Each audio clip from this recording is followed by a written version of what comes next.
ele fala exatamente o seguinte: o mesmo número de portas fechadas são o mesmo número de portas que se abrem. Acabou.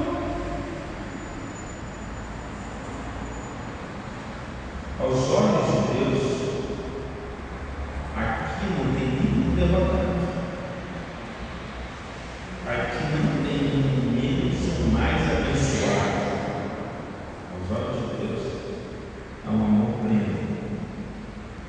Quando a gente vê essa questão de você está buscando a palavra de Deus, está vivendo aquilo que Deus quer para a sua vida, e você pode fechar os olhos, que você é como um carro, não vou voltar aquela palavra, né?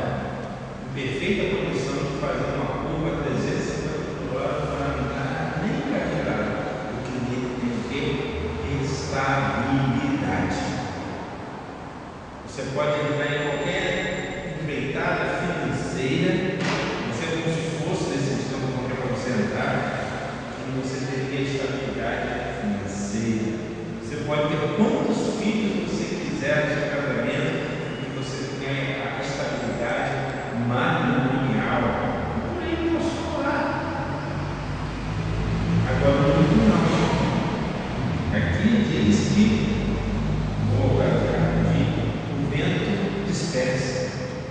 Qualquer sofrimento,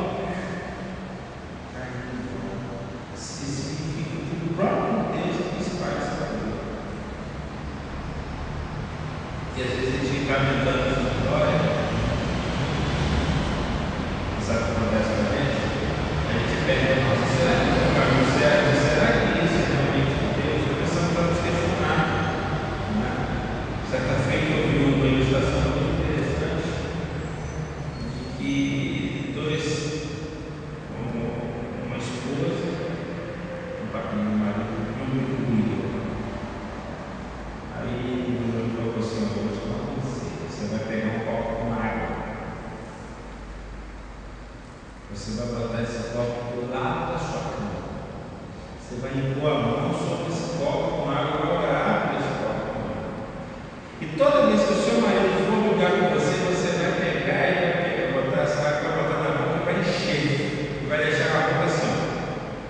Você não vai poder responder, não tem boca cheia, outra coisa, você não vai pegar. Ele está fazendo duas críticas. Não adianta nenhuma. Estudo que eu sou uma antiga, passe, cara forte, oração forte, para resolver as questões. O que existe assim, prudência e sabedoria.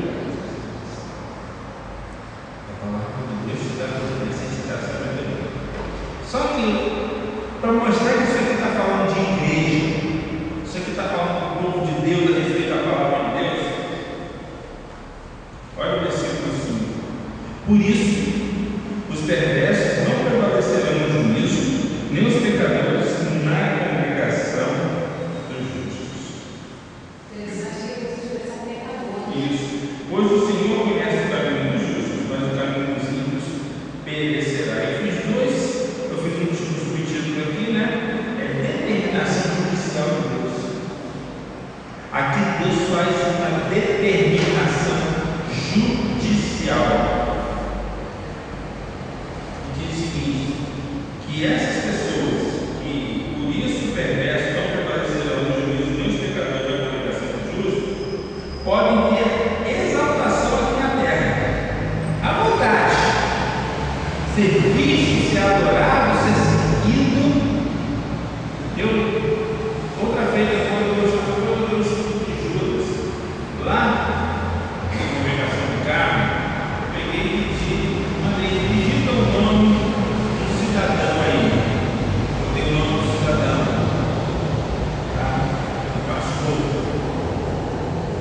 Clica em imagens, aí eu abri um monte de imagens. Olha lá, aí, clica nessa daí. Está aí, em pé. E um pastor aos pés dele, ajoelhado, de adoração. E não é arte de consagração do mesmo. Detalhe, ele já não é mais pastor. Ele se considera nem isso, como o apóstolo, o primeiro patriarca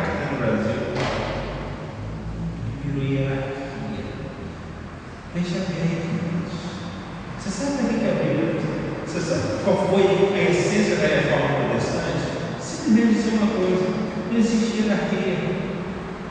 Todos somos iguais aos olhos do Senhor. Já foi dito aqui várias vezes: o Senhor nivelou todos por baixo, que todos pecaram, destituídos ou carecem da glória de Deus. É quem desses bancos que pode sentar rico e pobre, sem distinção nenhuma. Pessoas que aos olhos de Deus são todos iguais. E os pastores, Jesus fala, são os servos, e não os senhores. Nós temos que ser esse exemplo. Quando se fala anjo da igreja, bispo, presbítero, pastor, mestre, doutor da lei, como título apenas para mostrar os ofícios nominais de uma pessoa que só tem uma função: apacentar as ovelhas de Cristo, e não hierarquia. Não existe hierarquia. Não existe, eu preciso bater nisso. Não existe maior. A responsabilidade nem sempre cai sobre o ombro daquele que está à frente. Aí tanto é que a Bíblia fala: aquele que preside, que faça com diligência. Isso, com zelo, com amor, eu coloco vocês. Os versículos 6 lá: o Senhor conhece o caminho do justo, mas o caminho dos ímpios perecerá. Pode encontrar, queridos, espaço até nas igrejas locais, mas jamais será da igreja real. Quando a gente olha para este salmo, agora olhando por esse quadro pintado, bem-aventurado o homem que não anda no conselho dos ímpios, não se detém no caminho dos pecadores, não se assenta na roda dos escarnecedores. Antes o seu prazer está na lei do Senhor, e nela medita de dia e de noite. O que a palavra do salmista está querendo falar para você nessa noite é uma coisa muito simples: seja fiel.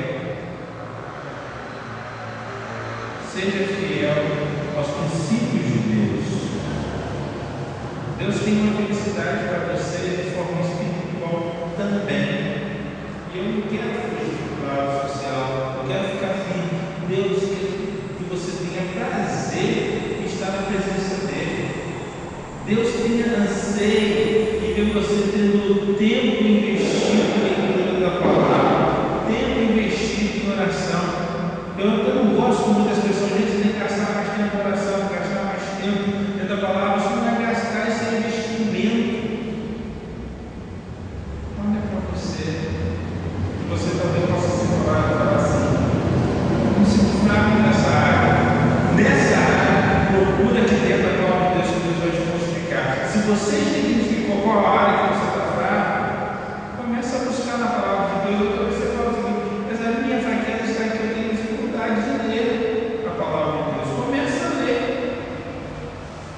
Pastor, eu não tenho, é difícil. Mas se você tem um fonezinho de ouvido, um MP3, eu me pede, tem o Novo Testamento todinho, revista atualizada para você ouvir. Tem várias e várias mensagens ali no meu computador, no meu carro ali, em MP3.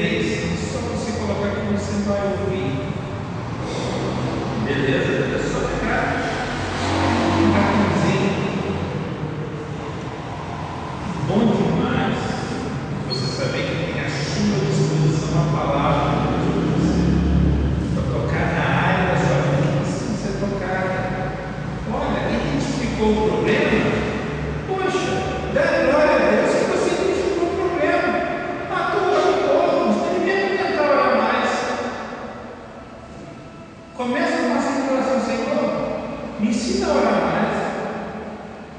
Senhor, me ensina a orar mais. Eu tenho dificuldade de conversar com o Senhor. Aí na terceira oração: Senhor, eu tenho dificuldade, eu não consigo falar para o Senhor meus problemas são muitos, Senhor, eu tenho dificuldade. Quando você vai ver, você já está conversando aí minutos, horas com Deus. Está com dificuldade de falar, não vai no que te agrada. É João, é Apocalipse.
domando literalmente a sua vida pela palavra de Deus, pela vida de Deus. Por isso que ela está te abençoando. Amém? Espero eu que toda vez que você deu salvo primeiro, você não olhe mais para você, mas olha para o que Deus está mandando você, porque você faz parte daquela árvore. Você é aquela árvore que está ali plantada, junto à corrente dela. Essa árvore é você. Amém? Pai, obrigado pela tua palavra. Abençoa-nos. Peço a tua bênção, o teu apoio, o teu carinho sobre a vida da tua igreja. Que possamos experimentar e nos salvar de forma bem específica. Em nome de Jesus, oramos e agradecemos. Amém. Temos alguns avisos.